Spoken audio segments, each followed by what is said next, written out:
I'm going to talk this morning a little bit about the rise of union organizing on the country clubs and golf courses throughout the country, specifically in the metro area.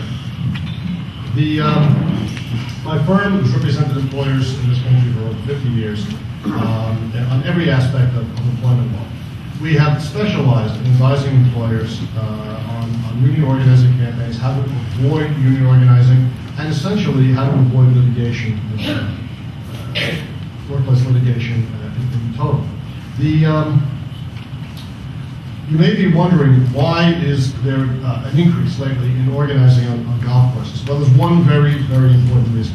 This slide kind of shows it all. This is essentially a sales chart.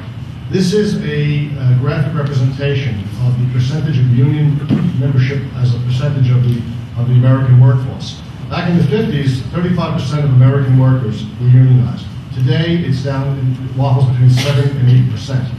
Now, if you were in a sales organization, and ultimately everybody's in a sales organization, and your sales chart showed that you had lost 80% of your market share, you might be concerned. And that's exactly what has happened to labor unions over the last 50 years. So they've been starting to look around to other areas where they can organize, especially as manufacturing has diminished in this country. Now, by the way, this is vitally important to labor unions because you may not think of them as a sales organization, but ultimately they do sell memberships. That is their sole source of income. And there are statistics, there are forms that must be filed every year by every labor union, every local, with the federal government, and they reflect the massive amounts of money that come in the door and the massive amounts of money that they spend, not just on politics, but on their infrastructure. Unions typically will have a very large, hundreds and hundreds of employees, and they will have many offices, and they will have many business expenses, just like any other business. Now, what's been happening over the last few years is there's been the beginnings of a reversal in the decline of union membership. Unions have moved forward in many different areas. First off, they've been very prudent about politics. They did, in the last election cycle, spend over $400 million to essentially put the current Congress into place and to help elect President Obama. They become more intelligent about the way they go about organizing. They now will seek elections. I'll get into that in a second. They seek elections in fewer locations. Why? Because they want to be smarter. What they've done is they've elevated their win rate. They now win about 2/3. Now, for years, when I first started here, the fact is they were never over 50%. In fact, they were down in the mid-40s. So this is quite a sea change. But they've also engaged more and more in what we call corporate campaigns. Corporate campaigns are efforts to attack an enterprise, attack the company, attack management, make them appear to be the bad guys in an effort to get the employer to agree to what we call neutrality. Neutrality meaning not speaking any ill, agreeing not to speak any ill of the union, or to obtain what we call card check. I mentioned elections a minute ago. Jumping ahead for a second, the traditional approach to union organizing since the law that was written back in the 1930s has been that the union will seek to organize employees, then will ask the government to conduct an election. It's a free and fair, secret ballot election, and then the outcome of that election decides whether or not the union will be representing the employees. There is an alternative, and that is that an employer may voluntarily recognize the union just based on the cards that the union gets signed by employees. Unions much prefer this. Why? Because they know ultimately when they go to an election, there's a chance that they could lose. And if you have an employer who is highly motivated and communicates appropriately with employees, there is still a very good chance that the union will lose. So they'd much rather avoid the election process. Now, the only reason that an employer might agree, one of the only reasons, that an employer might agree to have this card check would be because they're feeling pressure otherwise from the community, pressure perhaps from members, pressure perhaps from customers, from the public, political pressure to give in to the union. So this is what we call a corporate campaign, and it has been on the increase. Also, the union's expenditures on politics have yielded some very good results. even though the Employee Free Choice Act, which we were all talking about for the last couple of years, did not actually pass, did not actually come up in Congress. The Obama administration has appointed the most favorable, the most union-favorable labor board, National Labor Relations Board, probably in history. And the unions are looking forward to some very good rulings from them. The unions have also become very opportunistic, and they're also targeting industries. They're learning more about the industries that they want to go after, and they're being smarter about the way that they do that. Now, what unions are we talking about? Well, this is interesting. We're talking about pretty much any union. See, one thing that people don't understand is that any union can organize any employees anywhere. The old-fashioned ideas of craft unions, unions that are limited to one particular trade or one particular industry, that's really gone the way of, way of spats. And for very practical reasons, unions are looking to organize employees outside their usual field. Now, this is a listing here of various unions that have been very active in the last few years, unions that have filed with the National Labor Relations Board to represent employees at golf courses around the country. One thing that's rather interesting is that we see there's two on here in particular. Laborers and Teamsters have really taken the lead. Now, they are, the laborers, particularly out in California, have filed a number of petitions with the Labor Board to represent employees in Southern California, and they have been successful in a number of those cases. And we are finding here in the Northeast and New York metro area that there is a laborers local called Local 78 that has also been very aggressive. They have a few situations in the metropolitan area in which they're undergoing organizing drives right now. They've won at least one election recently, and they may be holding another election very shortly. They've looked to California, and they've seen their brothers in California having success, and they figure, let's go forward here. A couple of words about Local 78. They're basically a construction union. Now, construction unions, essentially, you almost never find them organizing outside of their core. The Local 78 has been known locally as the Asbestos Workers Union. They've been extremely aggressive. They're the union that represents employees of contractors who are involved in asbestos abatement. If any of you at your clubs have had asbestos abatement going on, you may have encountered Local 78 if you're not using a union contractor. Their modus operandi is very interesting. These pictures here are just a smattering of some activities that they've done. They believe in street theater. Now we're moving sort of this corporate campaign idea here. The street theater is not so much geared at getting employees directly to sign cards as it is getting management to be concerned, to be worried, to ignite social pressure against an employer, to cause the neighbors to be concerned, to bring the press in. Typically, the classic Local 78 approach would be to have a bunch of demonstrators in hazmat suits, guaranteed to get attention, walking down the street carrying a coffin. Certainly does draw the eye. Of course, they use the ubiquitous rack, and anybody who's done construction in the New York area, the last few years has been non-union, is probably familiar with the rack. But they've also got a 30-foot tall blue gorilla, which I particularly like. And they've taken that and they've parked that out in front of the, say, a CEO's office, or perhaps even the CEO's home.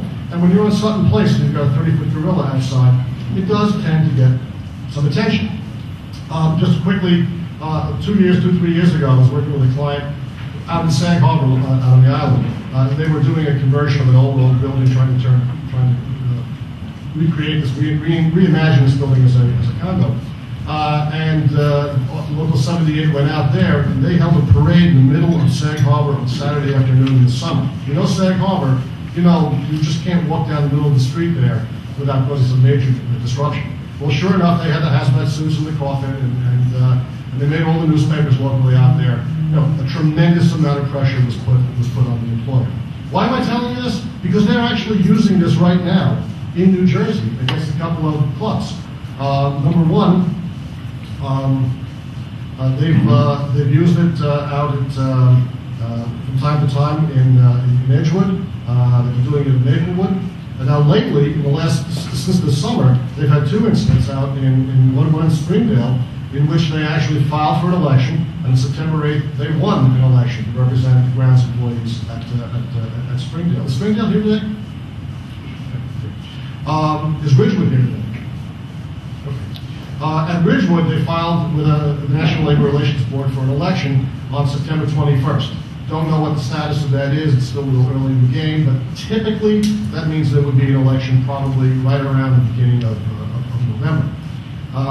We'll have to see, where that goes. Now, this is rather unprecedented because here we're seeing essentially a construction union that is becoming very aggressive in going after golf course employees. Let's back up for a second.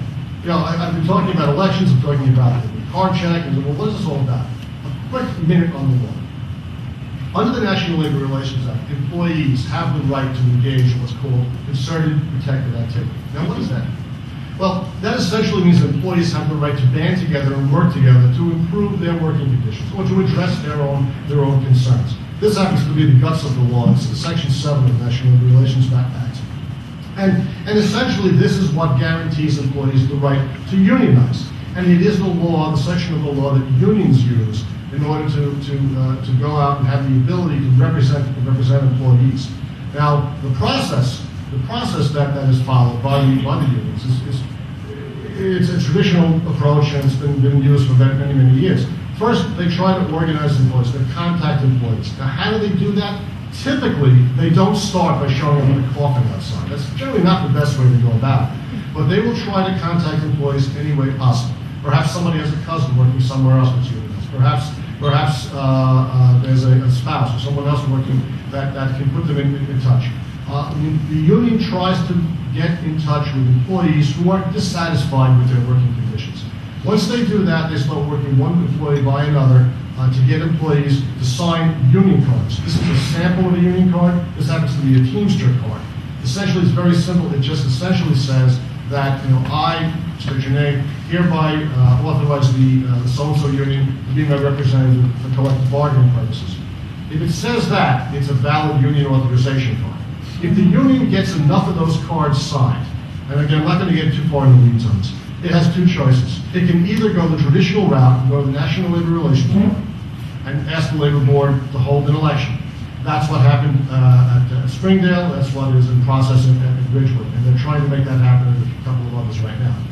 Alternatively, and this frankly is, I think, the reason why they're using those rather dramatic street theater demonstrations at these courses, is they're trying to, if you will, intimidate the management of the course into just recognizing the union based on the cards alone. That is legitimate. It's called voluntary recognition, even though it's sometimes it's almost involuntary. Now, ultimately, the goal is to get in and represent employees, because once they're representing employees, the flow of dues starts going into the union. That's the sales function. Now, this is where it's supposed to fly in. Okay. Words haven't flown in. Okay. There we go. Technology is still my final frontier. You'd think after all these years I don't know what the problem. It is incumbent on all employers in this area to have an understanding of what the early warning signs may be. Now, frankly, if the laborers or some other union shows up outside with a demonstration, that obviously is a tip-off. But frankly, they don't usually start that way. It really is incumbent on you to understand that this process starts on a person-by-person basis where unions contact individual employees and the employees work together with each other. The early warning signs are really, it's not rocket science. The early warning signs are something happening out in the workplace that indicates something unusual is going on. It can be as fundamental as your supervision goes out to talk with employees and suddenly they're scattered, or there's a change in attitude that's noted, or there's an increased confrontationalism going on in the workplace, or there's increased questions being asked about benefits and terms and conditions, or employees start associating together that didn't used to associate together. There's an entire panoply of things that might need to be taking place. The important thing here is that you need to be in a position where you notice this. You need to be in a position where you are able to grasp that something is going on. Now, what should you do if you see them? Well, I'll tell you what you should not do. You should not do nothing. That is often the first reaction of employers. Well, somebody's going, I don't know what it is, I'll keep an eye on it. Please be aware that the best way to deal with these issues is to deal with them right up front. Actually, the best way is to prevent them from arising in the first place at all. What can you do to have a preventive environment? And by the way, this is a 15-minute presentation I'm making. I'm going to try to wrap up very quickly. Usually I have a 2-day version of this, so you're getting off real easy. You need to be sure that your own clubs have appropriate union-free statement, that you've taken a position with your employees that's that's completely educational, is fully honest and open, that you express your position regarding unionization. You need to train your managers on not only what the early warning signs are, but a little bit about what the law is, and this is crucially important, what they can do in terms of communicating with employees and what they cannot do. There is no substitute in this process for the ability to educate your employees, and that starts really with your manager. You also need a great idea to conduct an audit of your own operation to make sure not only are your terms, conditions, your work policies lawful, but are they working for your employees. It's important that you communicate with all the stakeholders in your community, your membership, your management, your community, so that they understand what your position is regarding unions. It's important to be proactive. It's important to monitor monitor your employees' complaints, your employees' issues. Do this on an ongoing basis. Now, this doesn't mean just go out and say yes to whatever employees want. It means being responsive to employee needs. Let me just take 1 second here and explain this. When I do this presentation, the longer form for employers, I always ask, what do you think is the key element that causes employees to want to unionize? Let me just throw that out. What do you think it is? What is it? What's the key thing that causes unionization? What do employees want? Money. They always say money. Now, everybody here who makes enough money, raise your hand. Okay. So we might as well all be unions. Honestly, money is obviously always an issue. But frankly, over 5 decades of doing this in our firm and throughout the industry, it is apparent, obvious, that money is generally not the key issue. The key issue is how employees feel they are treated. Are they treated fairly? Do they feel that when they have an issue, they can come to management and actually get their concerns listened to? Maybe not resolved the way they want, but listened to and dealt with. It's funny how people will be relatively happy to take no for an answer if they understand why and they understand that their concerns have been heard. It's when that does not happen that employees start to look outside the organization for answers. And going outside the organization may be Local 78 in the coffin, or it may be some other union, or it may be a government agency, or it may be a plaintiff's attorney. So it is inherently incumbent on you to really address those issues. That's the critical issue. Enhancing employee engagement, participation, due process, sense of security, that's crucial. This concept of due process. Now, you don't have to adopt a formal, agreements of arbitration plan, but it is important that your employees feel that there is a fundamental fairness in the workplace. Now, it's one thing to sit here today, we're all guilty of this in our organizations to some extent. We assume we know what's on employees' minds. Don't make that mistake. Don't make that mistake. That's not always true. Okay. I've been given the high sign here that I'm running out of time, so I'm going to throw this over. Anybody have any questions? Anybody? Sir? Is there a threshold level in terms of numbers of employees that would make a specific club attract target? Well, okay, under the law, as long as you have 2 employees, you can have a bargaining unit. As far as what's a threshold number, honestly, there really isn't any. Truly, a larger club might be a bigger plum. However, larger groups are traditionally harder for a union to organize. If you've got 10, 20, 30, 40, as opposed to 200, those are easier to organize because it's easier to get your critical mass there. So that kind of has been the sweet spot for unions for a couple of decades now. Sorry. In an election, it's a majority of votes cast. Now, when we are advising employers and we have these elections, we're very good at helping the employer get extremely high turnout. But it's not a majority of the group; it's a majority of the votes cast.